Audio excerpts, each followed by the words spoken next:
What would you do if you knew you couldn't fail? How do you cultivate a place where failure is reframed?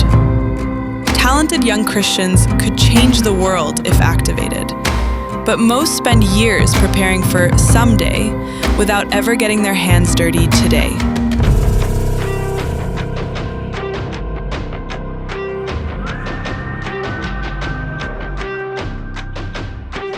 As technology is advancing, the stakes are getting higher, and they're getting higher faster. And what we know is that young people, they influence the culture, and they bring about the next generation of great technology. If they aren't servants of the Lord, we got a big risk on our hands. But if they are, it could be a lot of fruit. Things are moving faster, and the stakes are getting higher, which means it's more important than ever before that we're being really diligent to disciple this next generation of entrepreneur. Why we started a business-specific school was we had seen the church do a lot of incredible things with ministry schools, but we hadn't seen anybody that had done it for business. And whenever you look at the church of, let's say we have 20,000 people in our church, there's only 120 of them that are working at a church Monday through Friday. And so what about everybody else that makes up the entire body of our church? We wanted to partner with them and say, okay, what if we provided the biblical worldview as the church and theology, but also partnered with people that are living out their faith in the tech sphere, in the business sphere? I think a lot of entrepreneurs, they run into this issue of, I don't have time, I can't take the risk financially, I got a family to take care of. Meanwhile, the best chapter in life to be working on that is college students. You can try something and fail, and there's no cost to you. You have time to invest, and it doesn't derail your career. So this is a perfect window where students have all of the room to try things and fail. Do you see a man who's excellent in his craft? He will stand before kings. If you want to change the world, you have to be excellent in your craft. And that doesn't happen just by talking about it. It's a learning by doing sort of thing. You have to get your hands dirty. So for our students to graduate with both the knowledge from the classroom and also the wisdom of that knowledge applied, they need to be building real companies underneath the guidance of real entrepreneurs. So we said, how can we do that? What if we build an accelerator that invites Christian businessmen and women from around the world who have great ideas to bring them to us, and our students will help them make them real. They were talking with all of these, whether they were business owners, founders, or just innovators who had all these ideas, they just didn't have the time to make it. And it kind of was like, well, why would we wait for the students to graduate? They can do it now. These are like your real world hands-on experiences that you get to be a part of. We've had entrepreneurs from every walk of life, full spectrum, showing up to participate. Students are working on local small businesses all the way to large global technology companies. You can get up close and personal with some of the greatest leaders in the world. And so if it's the creative director of Nike who we've had here at ACU, or if it's somebody who's with NVIDIA who's built, some of the finest technology in the world, that mentor is also pouring back into that student saying, hey, I was just like you whenever I was younger, and these are the pitfalls that I had. It's your business courses lived out.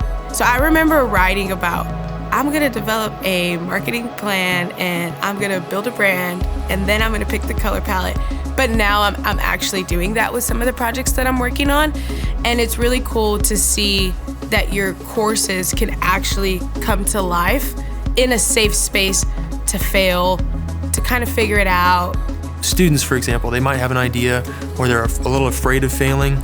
They think about their ideas almost as like a part of their identity, and they have some of that worry.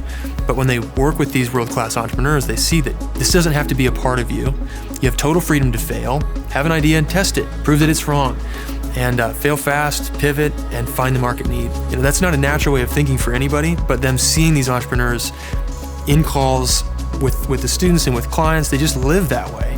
And the students it's like a breath of fresh air. I think that we have a real opportunity as believers. This is the beginning of the AI revolution. And so why not us?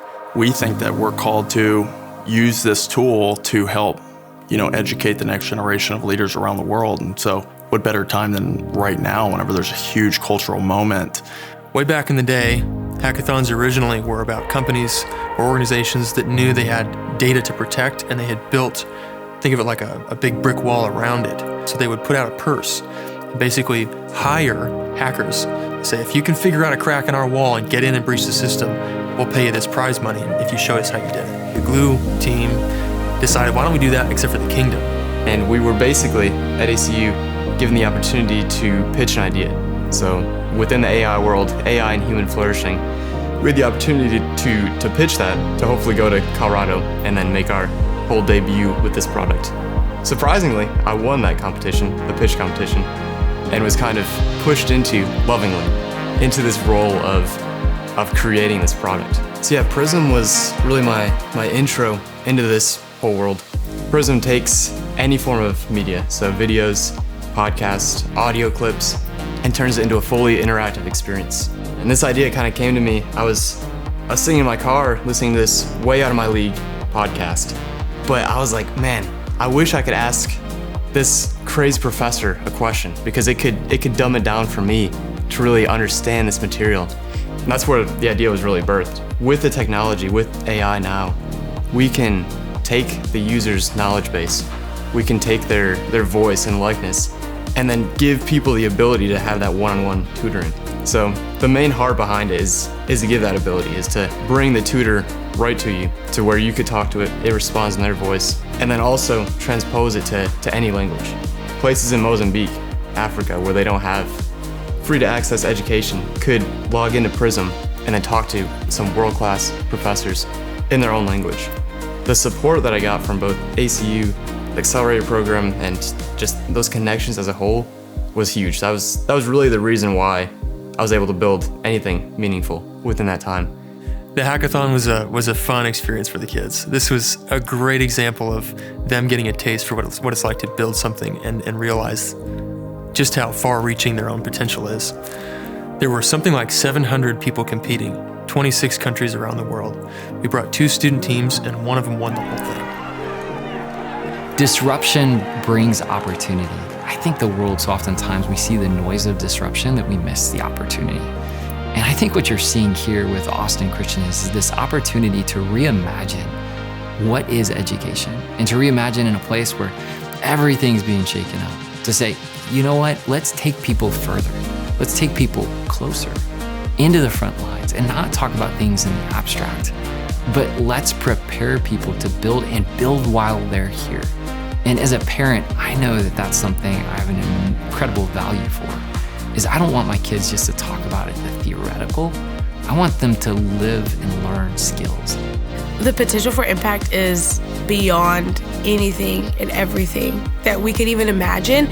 The amount of things that we've built out of just a simple idea is absolutely insane. And we look and we're like, we cannot believe that we did that. And to think of that on a grand scale across a generation, I don't think you can even begin to guess what the impact would be. And I think it's such an awesome thing to think of how we get to be a part of that, and how we get to play a part in the impact that could come and that will come from mindsets like ours.